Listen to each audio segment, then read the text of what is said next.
সিঙাটা বাজান, তখন মনে হয় এই তো গোবিন্দ আসছেন। তারা গৃহকাজে হয়তো ব্যস্ত আছেন, সেই জন্য তারা দেখতে পাচ্ছেন না গোবিন্দকে, মনটা চঞ্চল হচ্ছে। যদি আমরা যেতে পারতাম, তাকে যদি একবার দেখতে পারতাম। শাস্ত্রে খুব সুন্দর বর্ণনা আছে। ধরুন কেউ গোবিন্দের কথা শুনতে অত্যন্ত উৎসুক, জানছেন অমুক জায়গায় অমুকের বাড়ি পাঠ হবে, আমি আগামীকাল যাব, আমি সেখানে গিয়ে হরি কথা সাধন করব।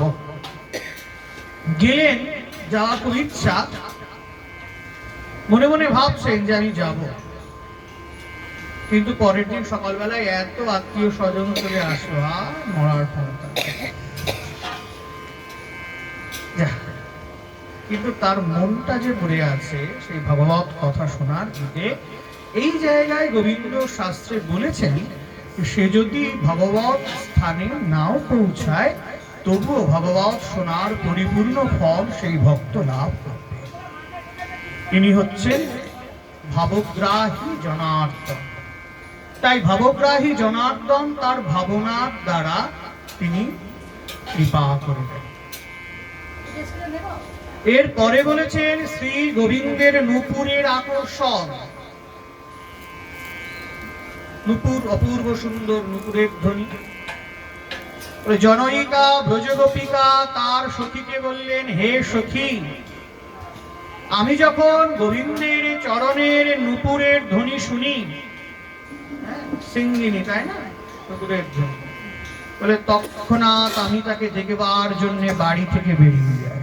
চরণে অপূর্ব সুন্দর ঝুনু নূপুর বাজে না, আর গোপালের চরণে নূপুর পরিয়ে দিই না, সুন্দর লাগে শ্রী গোবিন্দ। কিন্তু দুঃখের বিষয়, আমার গুরুজনেরা তখন আমার সামনে ছিলেন, তাই আমি বাইরে বেরিয়ে দেখতে পাই। কানে আসছে সেই নূপুরের ধ্বনি, যেন নিশিদিন নূপুরের ধ্বনি শুনি, উজান বহে প্রেম যমুনার। প্রথম যে কথাটি, মম মধুর মিনতি শুনো ঘনশ্যাম গিরিধারী।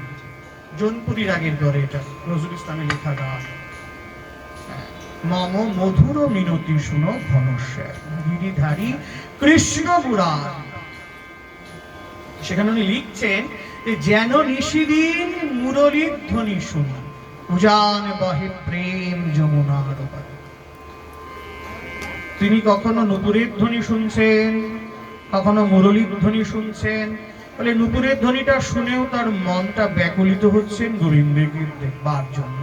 এটি হচ্ছে প্রেমের উদ্দীপক। শ্রীমতী রাধারানী দেখছেন আকাশে কালো মেঘ করেছে,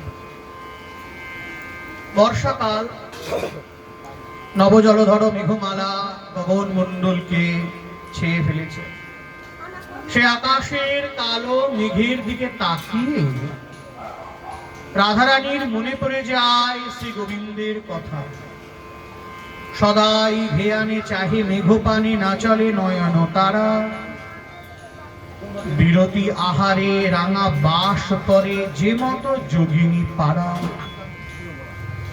মেঘকে দেখে গোবিন্দের প্রতি আকর্ষণ, কোন বস্তুকে দর্শন করে শ্রবণ করে গোবিন্দের প্রতি যে প্রেমপূরিত ইচ্ছা, এগুলিকে বলা হয় উদ্দীপক। তাই বলছেন যে শ্রী গোবিন্দের সেই নূপুরের ধ্বনি শ্রবণ করে সেই জনয়িকা সখী তার ইচ্ছা হচ্ছে যে আমি একবার তার সামনে গিয়ে দাঁড়াই। আমাদের শ্রীকৃষ্ণ কীর্তন কাব্যে বড়ু চণ্ডীদাসের একটা লেখা আছে, কেনা বাঁশি বায়ে বড়াই কালিন্দী কুলে। আজ থেকে প্রায় অনেক বছর আগেকার লেখা, 800-900 বছর আগে, যে এই বাঁশিটা কে বাজাচ্ছে কালিন্দী কুলে। কালিন্দী মানে যমুনা, কলিঙ্গ নন্দিনী, তাই তার নাম হচ্ছেন কালিন্দী। যমুনা কি বলতে পারে কতবার কেঁদেছে রাধা, যমুনা কি বলতে পারে। শিপ্রা বসুর গাওয়া বিখ্যাত গান। তাই শ্রীমতী রাধারানী যখন যমুনায় জল আনতে যান, সেই যমুনায় জলের যে রং, সেই রংকে দেখে গোবিন্দের কথা মনে পড়তে। রাধারানী সখীদেরকে বলেছিলেন যে তোরা যে বলছিস আমাকে ভুলে যেতে, আকাশের মেঘ আমাকে তার কথা মনে করিয়ে দেয়, যমুনার জল আমাকে মনে করিয়ে দেয়, আমার মন আমাকে মনে করিয়ে দেয়। এই বাতাস যখন বহমান হয় তখনও মনে পড়ে। বলে কি করে? বলে বাতাসটা যখন বয় আমার প্রাণ বধূর ওই উষ্ণিষ্টা বাতাসে খেলা করে, বাতাসটা বইলে আমার বধূর কথা মনে পড়ে। বাগানের দিকে যখন তাকায়, কুসুমরাজির দিকে যখন তাকায়, তখনও বধূর কথা মনে পড়ে। বলে কেন? আমার মনে হয় যদি আমি সময়টা আরেকটু পেতাম, আমি ফুলগুলি তুলে নিয়ে এসে সুন্দর করে মালাটা গাঁথতাম। মালা যখন গাঁথো তখন পাওয়ার সাধে যে জাগে, মোর বিরহে কাঁদো যখন আরো ভালো।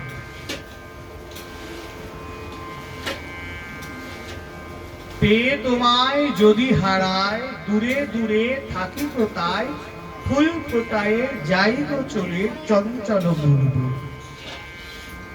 নয়ন ভরা জল গো তোমার, আঁচল ভরা ফুল। ফুল নেব না অশ্রু নেব, ভেবে হইয়া। কি অপূর্ব কথা! তুই যে আমার জন্য কাঁদছ, তোমার চোখের দিকে তাকিয়ে তোমার চোখের জলকে দেখে আমি ভাবছি যে ওই ফুলের মালাটি যে তুমি গাঁথছ সেইটি নেব, না তোমার চোখের দিকে আমি সারাক্ষণ তাকিয়ে থাকি। এটাই তো ব্রজপ্রীতি। এই অনুভবগুলি না থাকলে ভগবত সেই ভজন বা সাধনের দিকে এগোনো যায় না। কত স্থিরতা দরকার আছে, তাই না? যখন তোমার মন চঞ্চল থাকলে তুমি সোনামুখী শুনতে শুধু পাঠাতে পারবে না, কিছুতেই হয় না। ওই জায়গাটুকুনি তোমাকে একটু হলেও শান্ত হতেই হবে। ধরো কেউ ডাকছে, এই চুপ করো, আগে সুচটা সুতোটা পড়ি, ওই কিছুক্ষণের জন্য একদম শান্ত হয়ে। সোনামুখী সূচে যেমন সুতো পড়াতে গেলে মনকে এবং চোখকে একাগ্র এবং কানকে একাগ্র করতে হয়, তেমনি গোবিন্দের চরণ কমলে আমাদের মনটাকে দিতে গেলেও এরকম শান্ত ভাবে দিতে হয়।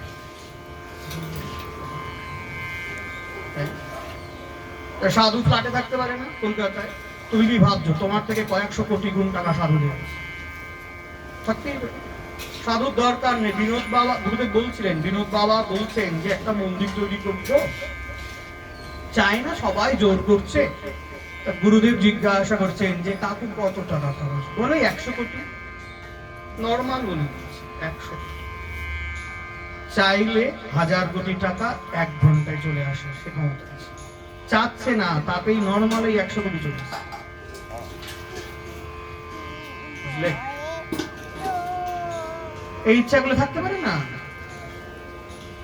বাবা আমার তো ইচ্ছা হচ্ছে শর্ট লেগ এবার রাজারহাট নিউ টাউন শুরু করব। কত কোটি না, 10 কোটি না 20 কোটি, ঠিক আছে, থাকে না বিলাস বাসনের জন্য? না না, মানে শান্ত ভাবটা থাকে না, মাধুর্যটা আসে না, মাধুর্য ভাবটা আসে না। দেখবে প্রচুর সাধু আছে, ধরো নবদ্বীপে পরিমণ্ডলে থাকে, চিরকালে নবদ্বীপেই থাকে, বাইরে এক পাও এগোবে না। যারা বৃন্দাবন ব্রজমণ্ডলে থাকে, অনেকেই আছে, তারা বৃন্দাবন ব্রজমণ্ডলের বাইরে আর যাবে না, এরকম আছে। অনেকে আছেন ভারত ভূমিতেই থাকবে, বাইরে যাবে না। সাধুরা যাবে না কেন? বড় বড় যারা সাধক আছেন, তাই না? ধরো আমাদের, তুমি বৈষ্ণব জগতেও বলতে পারো, এমনিও বলতে পারো, স্বামী নিরবানন্দ থেকে শুরু করে দুর্গা প্রসন্ন থেকে শুরু করে তুমি লোকনাথ ব্রহ্মচারী বলতে পারো, যে কোনো তুমি বলতে পারো, রামকৃষ্ণ। এরা তো পৃথিবীর বিভিন্ন দেশে যেতে পারতেন, যেতেই পারতেন, আর যান নাই কেন? বলছেন হ্যাঁ যেতে পারতেন, এই ভারত ভূমি পরিত্যাগ করলে অন্য কোন দেশে তারা যদি যান, ধরো ইউরোপ কান্ট্রি বা ইত্যাদিতে, ওই 24 ঘন্টা জব করলেও সেই জবটা দাঁড়াবে না। তাদের মানে ভজন ভারত ভূমিতে হইল মনুষ্য জন্ম যার, জন্ম সার্থক করি কর পর উপকার। ভারত ভূমি সাধকের ভূমি। আমেরিকা, ফ্রান্স, লন্ডন, যা যা জায়গাগুলি ওগুলো সাধন ভূমি নয়, ওটি সাধকের ভূমি নয়, তাই ওইখানে সাধনা হয় না। পরিষ্কার শোনা, এ আমার কথা নয়, সাধুদের মুখ থেকে শুনেছি। নাই প্রচারে যাচ্ছে, এরা যায়নি কেন? এদের দায় ছিল না? হ্যাঁ ছিল, কিন্তু এরা জানে যে সাধনায় ব্যাঘাত ঘটবে। এটা সাধকের ভূমি, ওটা সাধক ভূমি নয়, বুঝলে? সব ভাওতাবাজি দিলে হবে না যে প্রচারের জন্য যাচ্ছে। সে সাধু বলছে প্রচার নয়, কোটি কোটি টাকা রোজগারের জন্য। এরা যায়নি কেন? ভারতবর্ষে সব বিধর্মী হয়ে যাচ্ছে, কেউ খ্রিস্টান হয়ে যাচ্ছে, কেউ বৌদ্ধ ধর্ম নিয়ে নিচ্ছে, সেদিকে তোমার নজর নাই। আগে দেশকে বাঁচাও, তাই না? যিনি উচ্চ স্তরের সাধু হবে ভারত ভূমিতে তিনি থাকবেন। এই ভারত ভূমির সাধকেরা থাকেন। সাধুদের দেশ তো পুণ্যভূমি বলা হয়, তাই এই ভূমিতে জন্ম লাভ করলেও মঙ্গল আছে। বলে আর কিছু না হোক, সাধুকে দর্শন তো করা হয়। দর্শনেই পবিত্র করো এই তোমার গুণ। বলে যারা সাধুরা তারা গিরিরাজ প্রদক্ষিণ করে, তাদের ইচ্ছা হয় না যে যায় কাঞ্চনজঙ্ঘা একটু ঘুরে আসে, মাউন্ট এভারেস্ট দেখা যায়, খুব সুন্দর, যায় একটু ঘুরে আসে। বললেন না, তাদের সেই ইচ্ছা জাগে না। আমাদের জাগে, আমারও জাগে যে যেতে পারলে ভালো হয়, দারুণ লাগে। খাওয়া দাওয়ার প্রবলেম হলে সেই জন্য ভয় পায়, ইচ্ছা জাগে। আমার তো খুব ভালো লাগে, পাহাড় দারুণ, বরফে থাকবে, কনকনে ঠান্ডা, বরফ পড়তে থাকবে, হেব্বি লাগে। কাশ্মীর 100 জন 100 জনই উচ্চকোটির ব্রাহ্মণ ছিল, একটাও বিধর্মী ছিল না, পুরোটাই। এবং প্রত্যেকটা ব্রাহ্মণ তীব্রতম সাধক ছিলেন এবং উচ্চকোটির মহাত্মা এরকম ছিলেন। একটা এখন একটা লেক আছে, সেইটি কশ্যপ মুনির থেকে কাশ্মীর শব্দ। কশ্যপ মুনির পুত্রের নাম অনুসারে রাজা, শেষ রাজা ছিলেন রাজা হরি সিং। কনভার্টেশন কাশ্মীর, কেশব কাশ্মীরি বলেন না, মহাপ্রভুর সঙ্গে আসলেন, নিম্বার্ক সম্প্রদায়ের কাশ্মীরে বাড়ি। কলহনে রচিত রাজতরঙ্গিনীতে অনেক কিছু আছে। একমাত্র পৃথিবীতে একটা জাতি হিন্দু, এরা নিজেদের ইতিহাস জানে না, খুব সমস্যা। আর জানবেও না, কারণ বৌদ্ধরা ইতিহাসটা বিকৃত করে দিয়েছে। আমরা পাঠ কীর্তন সব শুনি, আমরাও যেগুলো বলি না। এখন যদি বলা হয় পুরীর মন্দিরটা না বৌদ্ধদের ছিল, তুমি পারবে উত্তর দিতে? বুঝিয়ে বলতে পারবে? করতে হবে, পড়ো না ইতিহাস। বৌদ্ধরা বললে হ্যাঁ আমরা এক সময় ছিলাম, তোমার এই হুঁশ নেই যে বৌদ্ধ ধর্ম তো সেদিনকে, তার আগেও যে সনাতন ধর্ম ছিল। এমনও তো হতে পারে যে সনাতনদের হাত থেকে ওটা ছিনিয়ে নিয়েছিল ওরা। ইতিহাস না জানলে হিন্দুর কপালে দুর্গতির শেষ থাকবে না কিন্তু। এবং যে ইতিহাস আমরা জানি, বিকৃত ইতিহাস জানি। আমি আপনি এরকম ভাবছি খুব ফ্লেক্সিবল আছি, তা নয়। শাখাপালা পরে হাজার হাজার মহিলারা খ্রিস্টান ধর্ম পশ্চিমবঙ্গে প্রচার করছে, হাজার হাজার। এই তো কৃষ্ণনগর, রানাঘাট, বনগা, শান্তিপুর, নবদ্বীপ, তারা শাখা পড়ছে, পলা পড়ছে, খোল করতাল বাজাচ্ছে, জয় যিশু করছে।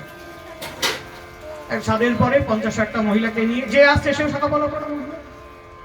1 মাসের মধ্যে এমন কনভার্ট করে দেবে, আপনি সমস্ত পুজো অর্চনা সব ভুলে যাবেন। তারা রোগ সারাবে, ফুফা দেবে ইত্যাদি এরকম। আর আমরা এগুলোকে পছন্দ করি, ঝাড়ফুঁক ইত্যাদি। আপনার ভাবছে তো দত্তপুলিয়া এলাকাটাই নেই, চারিদিকে আছে। ফেসবুক খুললে তো দেখতে পান আপনারা।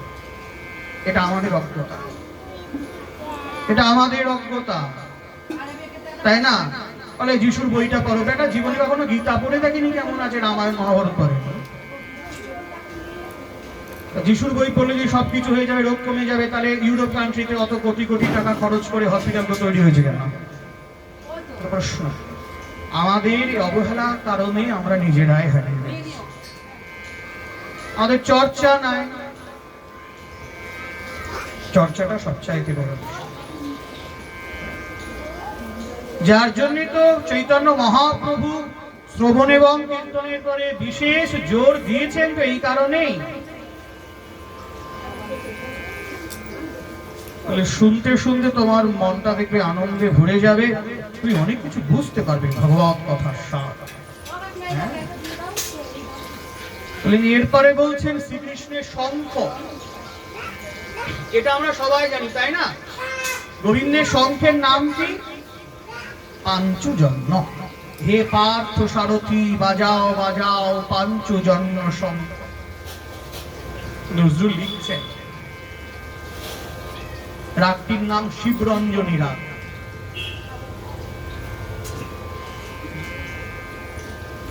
এই যে বাজারে নাম কীর্তন হচ্ছে না, এটা হচ্ছে নাম কীর্তন আসলে।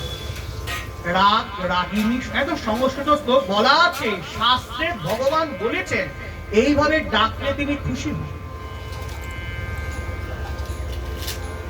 হ্যাঁ, যখন আমরা পরিক্রমায় বেরোবো, তখন মানুষকে উজ্জীবিত করবার জন্য ছোট ছোট সুরে হরিনাম গাইতে, তখন যদি এভাবে গায় না, মানুষ 2 পা হেঁটে আর পারবে না, ব্যাপার আছে।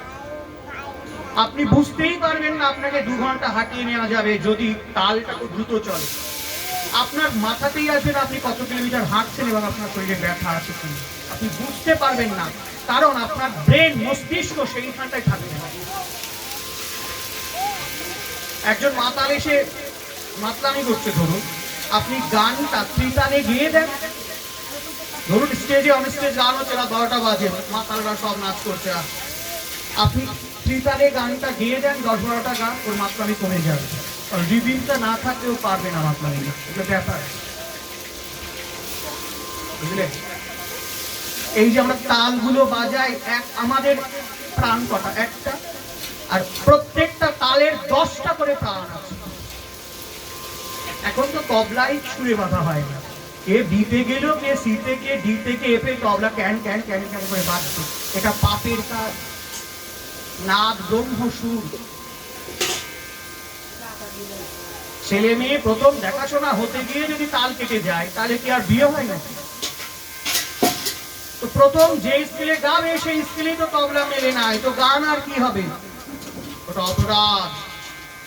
হ্যাঁ, সাথে সরোজ, রেটে ঋষভ, দাঁতে গান্ধার, মাতে মধ্যম, পাতে পঞ্চম, ধাতে ধৈবত, নিতে নিষাদ। এই প্রত্যেকটা স্বর এক একজনের কাছের শব্দ থেকে তৈরি হয়েছে, কোনোটা ময়ূরের থেকে, কোনোটা ষাঁড়ের শব্দ থেকে, এরকম তৈরি হয়েছে প্রত্যেকটা শব্দ। নাদ, ব্রহ্ম।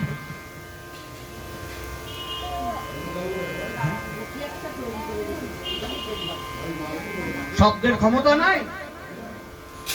এখনই অশ্লীল ভাষায় গালাগালি করুক, আপনি তার সঙ্গে ঝগড়া করবেন না। আবার এখনই একজন খুব মিষ্টি করে আদর করুক, আপনি খুশি হয়ে যাবেন। তাহলে শব্দের ক্ষমতা নাই, শব্দের ক্ষমতা। তো যাই হোক, গোবিন্দের শঙ্খ। ভগবত গীতাতে এই পাঞ্চুজন্য শঙ্খের বর্ণনা করা আছে, আছে না? ভগবান তিনি পাঞ্চুজন্য শঙ্খ বাজিয়ে দিলেন, অর্জুন বাজালেন দেবদত্ত শঙ্খ। বিরাট যুদ্ধ শুরু হয়ে যাচ্ছে, যুদ্ধ তো হচ্ছিল। বললেন ভগবান শ্রী গোবিন্দ যখন তার এই দিব্য শঙ্খ ফুৎকার করছিলেন, তখন অসুর পত্নীদের গর্ভপাত হয়েছিল, আর সুরপত্নীরা তারা সমস্ত মঙ্গলময় আশীর্বাদের দ্বারা পুষ্ট হন। এই শঙ্খটা খুব ভালো, শঙ্খের আওয়াজ মঙ্গলময়, তার প্রতি অমঙ্গল নাশ হয়। মায়েরা যে উলুধ্বনি দেয় নাকি অললিকাও বলা হয়। ভগবান প্রীতি লাভ করেন। বললেন শ্রী গোবিন্দের এই শঙ্খধ্বনি সমস্ত জগৎ জুড়ে স্পন্দিত হয়। সন্ধ্যাকালে আমরা সবাই শঙ্খ বাজাই, এমনি সাধারণ নিয়ম হচ্ছে আরতির পরে শঙ্খটা বাজিয়ে দিই। এর পরে কি বলেছেন যে আর কি শ্রবণ করে বা কি দর্শন করে গোবিন্দ সম্পর্কে আমাদের প্রীতিটা জাগে? বলেন শ্রীকৃষ্ণের চরণ চিহ্ন, বললেন গোবিন্দের চরণ চিহ্ন শ্রীচরণ।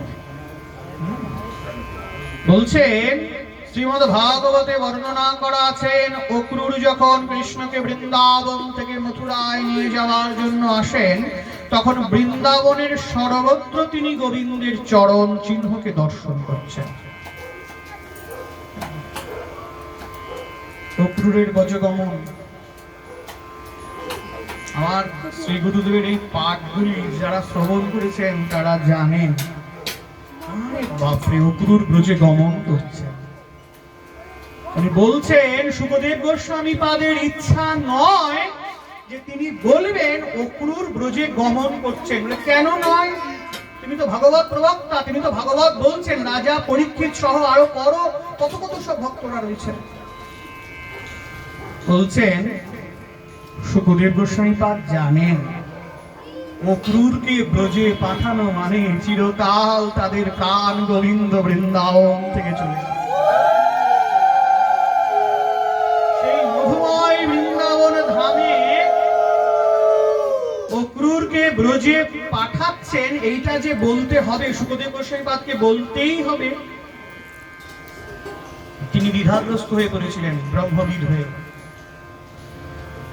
তিনি সেখানে শ্লোক আছে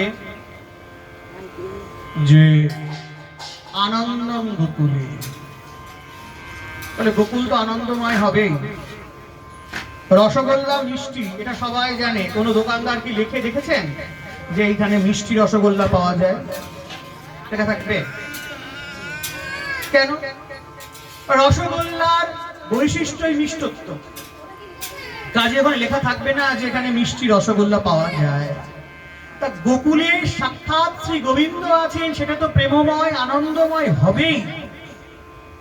কিন্তু রাজা পরীক্ষিতকে সুখদেব গোস্বামী পাদ এই প্রসঙ্গ বর্ণনাকালে কেন বললেন যে আনন্দম গোকুলে?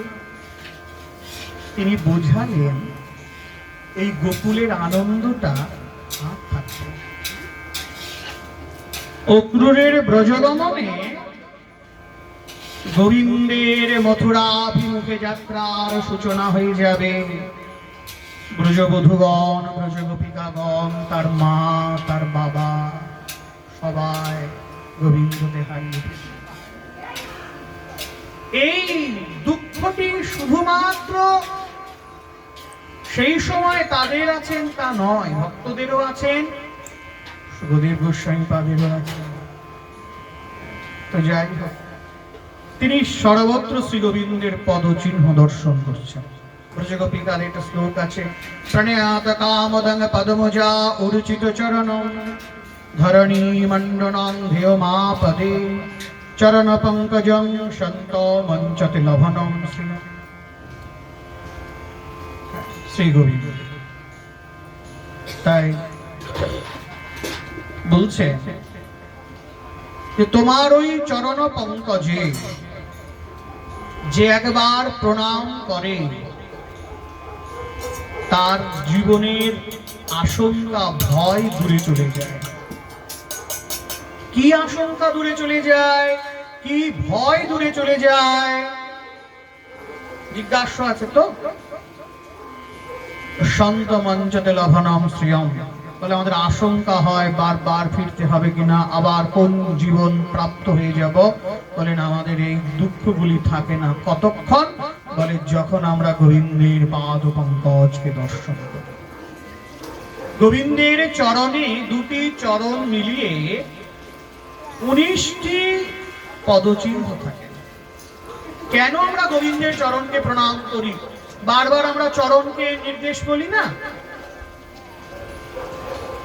পাঠক কি বারবার গোবিন্দের বদনকে নির্দেশনা করেন? বলেন যে না, বারবার চরণকে নির্দেশনা করেন। তীর্থযাত্রা পরিশ্রম সকলই মনেরই ভ্রম, সর্বসিদ্ধি শ্রী গোবিন্দ চরণ। ভজ হুরে মন শ্রী নন্দনন্দন, অভয় চরণার বিন্দরে। তখন চরণারবিন্দ না বলে মুখারবিন্দ বলেও তো হয়, না। তাহলে আমরা তার চরণে থাকতে চাই। 19টি পদচিহ্ন, ধ্বজ, অষ্টকোণ, নীল, অঙ্কুশ, বিভিন্ন রকমের চিহ্ন সম্বলিত গোবিন্দের দুটি চরণ। বলেন ওই চরণের 19টি পদচিহ্নের এক একটি কারণ আছে, কেন সেই চরণে ওই চিহ্নগুলি আছেন। নীল মানে মাছ। বলে বাবা গোবিন্দের চরণে মাছের চিহ্ন থাকবে কেন? একটা কথা বুঝতে হবে, বৈষ্ণবদের কাছে মাছ অপবিত্র নয়। ভগবান মৎস্য অবতার হয়েছেন, মৎস্য ভগবানের অবতার, তাকে সম্মান অবশ্যই করা যায়। মৎস্য অবতার, সেখানে খাওয়ার জন্য নিষেধাজ্ঞা জারি করা আছে। তো গোবিন্দের চরণে মৎস্য চিহ্নটা থাকে কেন? সেইখানে বলছেন যে মাছেরা কি করে, ধরো 4 হাত জল আছে, হঠাৎ করে বৃষ্টিতে আরো 4 হাত বেড়ে গেল, 8 হাত, তাতে কি মাছটা মরে যাবে? ঠিক ভাসতে পারে, তাই না? তো আমরা এই জড় জগতের মধ্যে থাকি, তো তাই ভগবান বোঝাচ্ছে যদি তুমি এই চরণে এসে পতিত হও, সর্বধর্মান পরিত্যাজ্য মামেকং শরণং ব্রজ, সমস্ত কিছুকে পরিত্যাগ করে যদি তুমি আমার চরণে শরণ নাও, অহং ত্বং সর্ব পাপেভ্যঃ মোক্ষয়িষ্যামি মা শুচঃ, আমি তোমাকে সমস্ত পাপ থেকে দূরীভূত করে আমি চিরকালের মতো তোমাকে আমার চরণে। তো এই যে যখন গোবিন্দ চরণে প্রণাম করছি, 19টি পদচিহ্নের মধ্যে মিন চিহ্নটি রয়েছে, থাকলে কি হবে? ওটা প্রণাম করলে কি হয়? বলে জল যেমন যতই, মাছ যেমন জল যতই বেড়ে যাক তার কোনো সমস্যাই হয় না, সে ভালোভাবে ভাসতে পারে, সে ডুবে যাবে না। তেমনি আমরা জড়া প্রকৃতিতে যতই জড়িয়ে থাকি, গোবিন্দের চরণকে প্রণাম করলে আমরা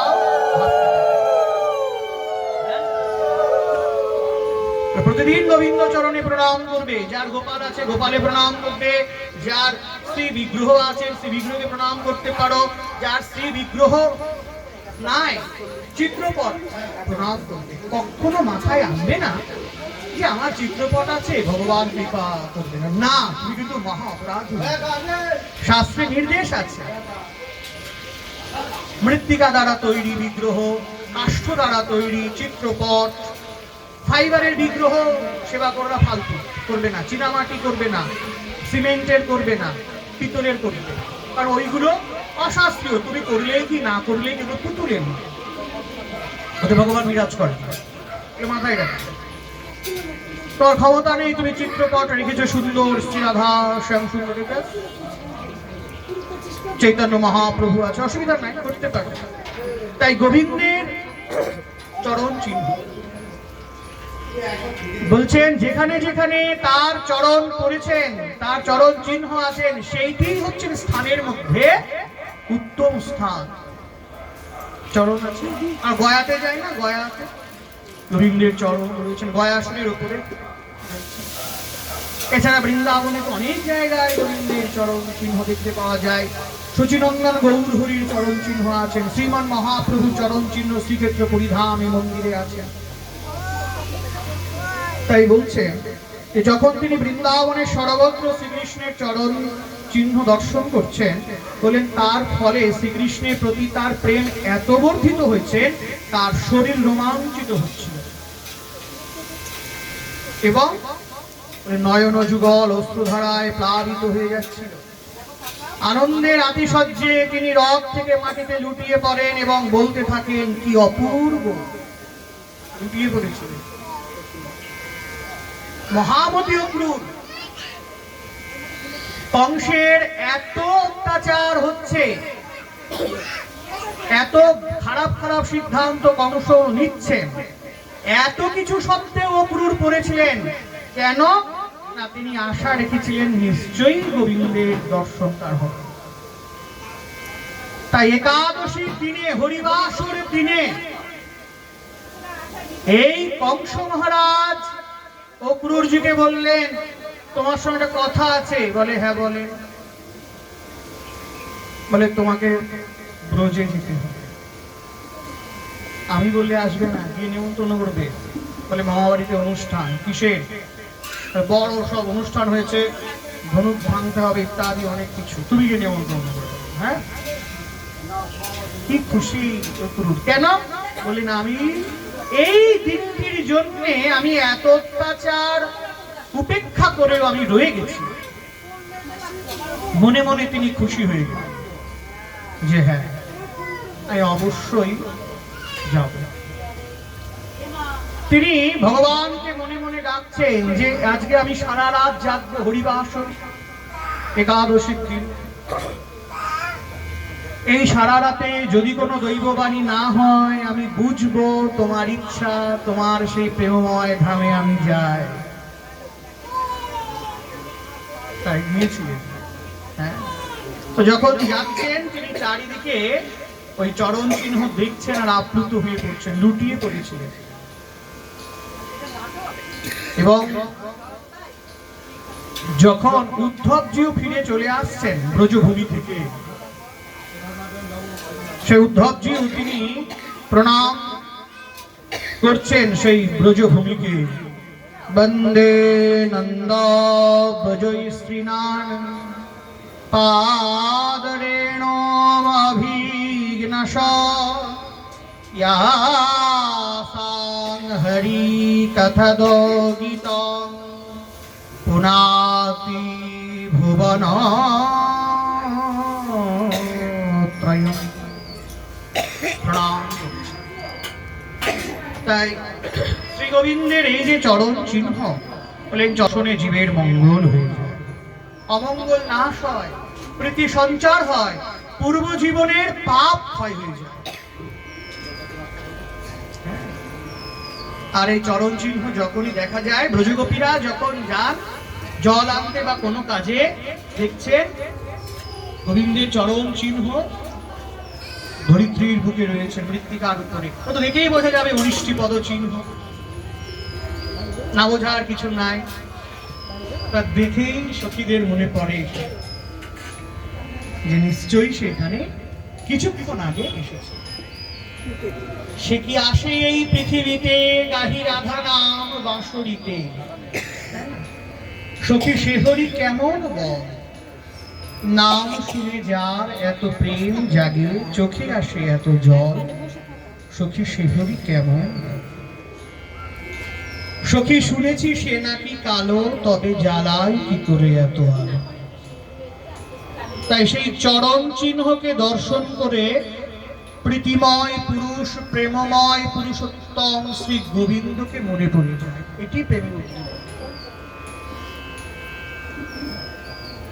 গোবিন্দ যখন বৃন্দাবন ছেড়ে মথুরা অভিমুখে চলে গেলেন, ব্রজবধূগণ তারা সেই গভীর জঙ্গলের মধ্যে বা কুঞ্জ মাঝে গোবিন্দের যে চরণ চিহ্নগুলি আছেন, তারা যখন দর্শন আপ্লুত হয়ে যায়, তারা দুঃখ প্রকাশ করতে। এরপরে বলছেন গোবিন্দের লীলাস্থলী।